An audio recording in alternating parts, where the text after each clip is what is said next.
ಜೊತೆ ಮನೆ ಬೇಕು ಅಂದ್ರೆ ಲಂಚ ಕೊಡಬೇಕು ಅನ್ನೋ ಅರ್ಥದಲ್ಲಿ ಆಡಿಯೋ ವೈರಲ್ ಆಗಿದೆ ಸರ್. ನಾಗಠಾಣ ಶಾಸಕರು ಎರಡು ವಿಚಾರ ಈಗಾಗಲೇ ವಸತಿ ಇಲಾಖೆಯಲ್ಲಿ ಲಂಚ ಕೊಡದೆ ಮನೆ ಅಲಾಟ್ ಆಗಲ್ಲ ಅಂತ ಜಗಜ್ಜಾಹೀರಾತಾಗಿದೆ.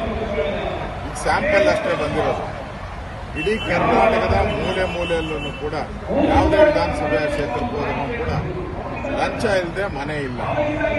ಮನೆ ಬೇಕಾದ್ರೆ ಲಂಚ ಕೊಡಿ, ಇದು ಬ್ಯಾನರ್. ಅದು ಈಗ ಶಾಸಕರು, ಕಾಂಗ್ರೆಸ್ ಶಾಸಕರೇ ಮಾತಾಡಿರುವಂತ ಆಡಿಯೋ ಇದೆ.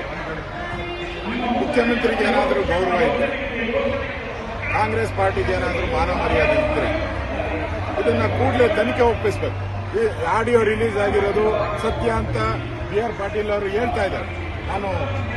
ನಾನೇ ಮಾತಾಡಿರೋದು ಅಂತ. ಒಬ್ಬ ಶಾಸಕ, ಅದು ಹಿರಿಯ ಶಾಸಕ, ಅವರೇ ಈ ತರ ಆಪಾದನೆ ಮಾಡಿದ್ಮೇಲೆ ವಿರೋಧ ಪಕ್ಷ ಆಪಾದನೆ ಮಾಡಿದ್ರೆ ನಾನಲ್ಲ ಅಂತಾರೆ.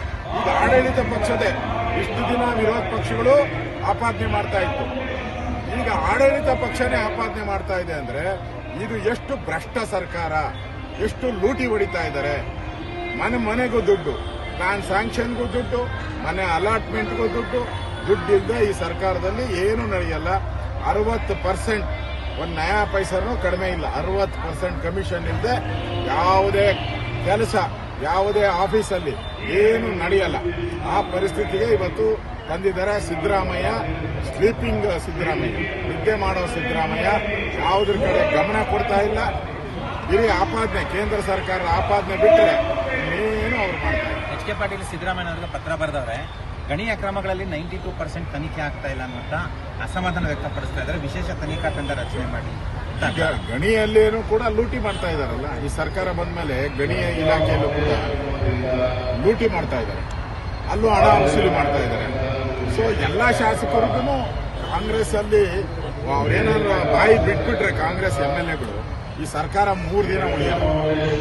ಈ ಸರ್ಕಾರ ಈ ಒಂದು ವಿಚಾರದಲ್ಲೇ ಈ ಸರ್ಕಾರ ತನಿಖೆಗೆ ಒಪ್ಪಿಸ್ತಾರೆ, ಈ ಸರ್ಕಾರ ವಜಾ ಹೋಗ್ತಾರೆ.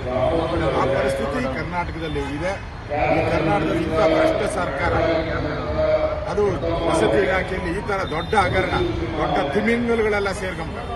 ಆ ಮಂತ್ರಿ PA ಮಾತಾಡ್ತಾನೆ, ಅವ್ರನ್ನ ಗಲ್ಗಂಬಕ್ಕೆ ಏರಿಸ್ತೀವಿ. ಎಷ್ಟು ಜನ ಗಲ್ಗಂಬಕ್ಕೆ ಏರಿಸ್ತೀವಿ?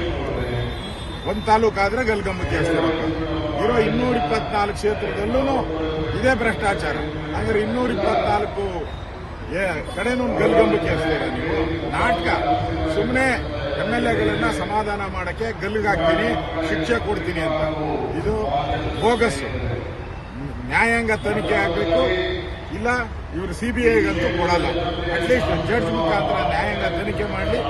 ಇಲ್ಲಿ ಬಡವರು ಕೂಡ ಮನೆ, ಯಾರೋ ಸಾಹುಕಾರಕ್ಕೆ ಕೂಡ ಮನೆ ಅಲ್ಲ, ಬಡವರು ಆ ಜೀವನ ಮಾಡುವಂತ ಬಡವರ ಹತ್ರನೇ ಲೂಟಿ ಹೊಡಿತಾ ಇದೆ ಅಂದ್ರೆ ಸುಲಿಗೆ, ಬಡವರ ಸುಲಿಗೆ ಮಾಡುವಂತ ಸರ್ಕಾರ, ಬಡವರ ಮನೆಗೆ ಒಂದು ರೀತಿ ಸುಲಿಗೆ ಸಿಲುಕಿರುವಂತ ಸರ್ಕಾರ ಇದು. ಅದರಿಂದ ಬಡವರನ್ನ ಲೂಟಿ ಮಾಡ್ತಾ ಇರೋ ಸರ್ಕಾರ ತೊಲಗಬೇಕು ಅನ್ನೋದು ಕರ್ನಾಟಕ ಜನರ ಬಯಕೆ. ಜಮೀರ್ ಅಹಮದ್ ಅವರು ಪತ್ರಿಕಾ